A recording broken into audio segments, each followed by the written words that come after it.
What we can tell you is that from German reports, Stiller is leaving Stuttgart this summer, and that is fully expected to happen. He has a release clause at the moment, which is around £40 million. But there is this activation fee that Stuttgart can pay Stiller £1.5 million, and they can then up the price of the release clause. Now, they haven't done that yet.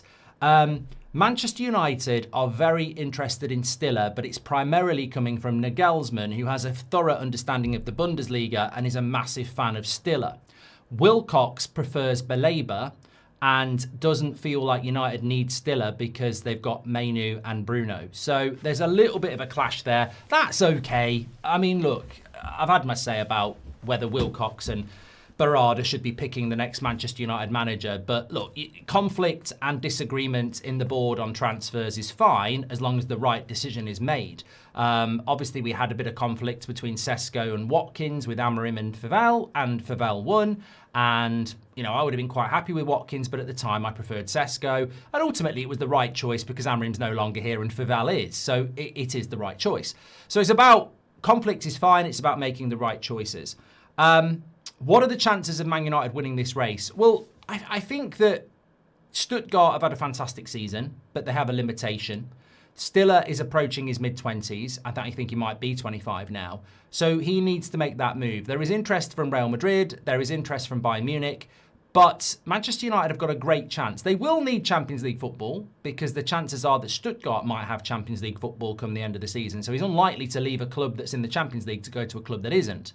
But assuming we do get Champions League football, and I think there is a big chance of that, I suspect Vivell will be pushing this at the very top table, saying this is a player that has that mentality. You know, you talk about the likes of Mbeumo and Cunha, and Stiller in a very different way is like that. He's a leader at that team. He's actually 24, he'll be 25 in April. So he's established, he's ready to go. He conducts things from deep. He is a tackler, he can win the ball in the air, he is a passer. He's basically, and this is going to sound very wrong, but he's a bit like Bruno, but in the midfield, in the sense that the way he conducts things, he can take free kicks, he can take corners. Obviously, he's not going to hit the numbers of assists that Bruno hits, but he's involved in everything for Stuttgart from the midfield. So essentially, and there is an element of truth to this, he would play in the Mainu position. He would. I'll be honest, he'd play in the Mainu position. And that's going to cause problems. This is probably why Wilcox is kicking back. This is probably why Vivell is kicking forward. Because it comes down to, do you want competition for places? Or are we just going to say that's Mainu's place for the next 5 years and we just need a crap understudy? Personally, I think that you bring Stiller in, and if he's better than Mainu, well, Mainu goes to the bench. Or you bring Stiller in, and if Mainu keeps improving, you find a different place for Stiller. I think competition for places is really important, and I think you can't ignore quality players at that price just because Mainu's the future. It doesn't matter. You can still bring him in.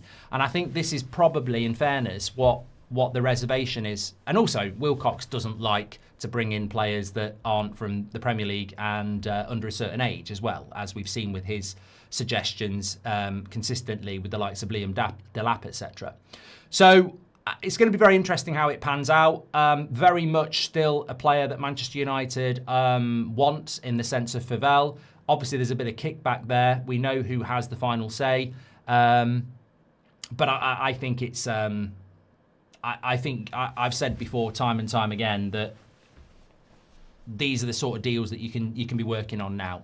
These are the sort of deals that the next manager's not going to have a problem with. These are the sort of deals that you can be having the talks about, and I think we have to be, because I think these are the sort of deals that this player goes to Arsenal and you go, why didn't we go for him? It's like it's almost like, I'm not saying he is Zubimendi, but it's almost like Zubimendi again. It's like this is a player that could just come in and you'd look at it and go, why didn't we do that? It feels like the sort of signing that Ralf Rangnick would say, go and do. I think that's the best explanation I can give. It feels like the sort of deal, and obviously Ralf Rangnick would, I think, have a relationship with Vivell, certainly part of the RB group, so they probably did cross paths.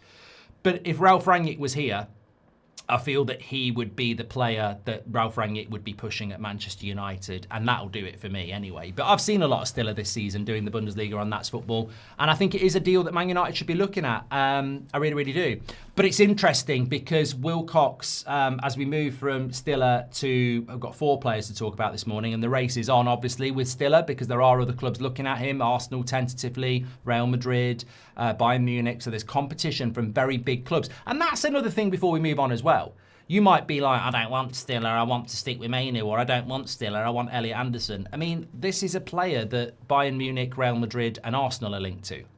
It's not Everton, Marseille and Napoli. It's 3 of the biggest clubs in the world. So it tells you the quality. And I firmly believe that these are the type of players that Manchester United should be pushing for. I mean, if I'm looking at a player and it's suggested to me and I know that Real Madrid and Bayern Munich and Arsenal are looking at him, I mean, that's another tick in the box as far as I'm concerned.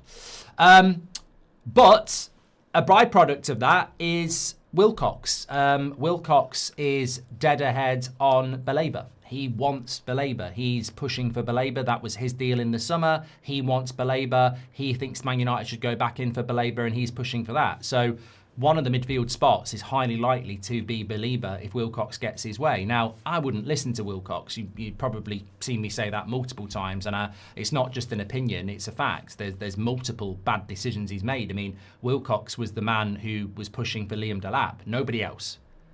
Liam Delap was the striker for Manchester United. And I think that's worth bringing into this show because we're starting to approach the end of February, March international break. The transfer conversations are starting now. And I think that when you look at Liam Delap, it was the first week of April that we broke that Liam Delap was the player that Man United wanted. They'd chosen. They were confident they were going to get him because of the relationship with Wilcox. We didn't get European football and he chose Chelsea. I mean, there's not many positives to finishing 15th and losing to Spurs, but not getting Liam Delap in hindsight is probably one of them. I mean, have you ever actually considered what Man United would be if we got Liam Delap instead of Sesko? I have. I've seen him at Chelsea. And look, I personally think Liam Delap's not a bad player, but he should have gone to Everton. He had 1 year in the Premier League at Ipswich and thought he was a starter for a top 4 team. And whoever was advising him, I think they just got sort of deer in the headlights. Realistically, a season at Everton would have been perfect for him. He needed another season at not a big club starting every week. He chose to go to Chelsea. If he'd have come to Man United, I'm telling you now, watching Liam Delap quite regularly at Man United, he would have struggled. He'd have got frustrated. He's quite physical. He picks up quite a lot of yellow cards.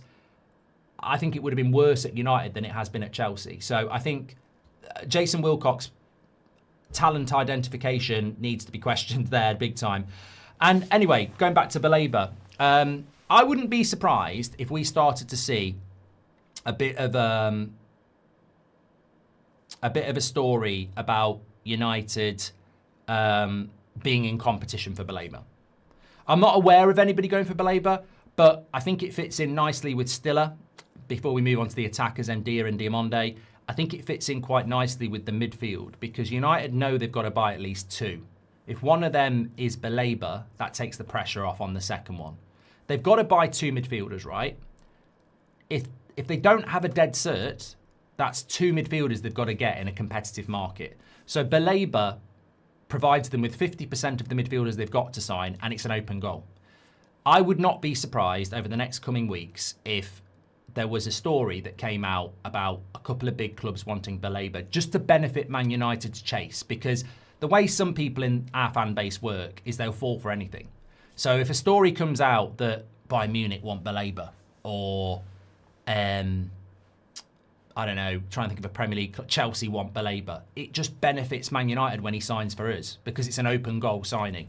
But can you sign Baleba and Stiller? Yes, you can. Can you sign Baleba and Anderson? Yes, you can. Personally, I agree with Darren. What's the obsession with Baleba? I think we have to accept that there's a very, very high chance that we will go for him.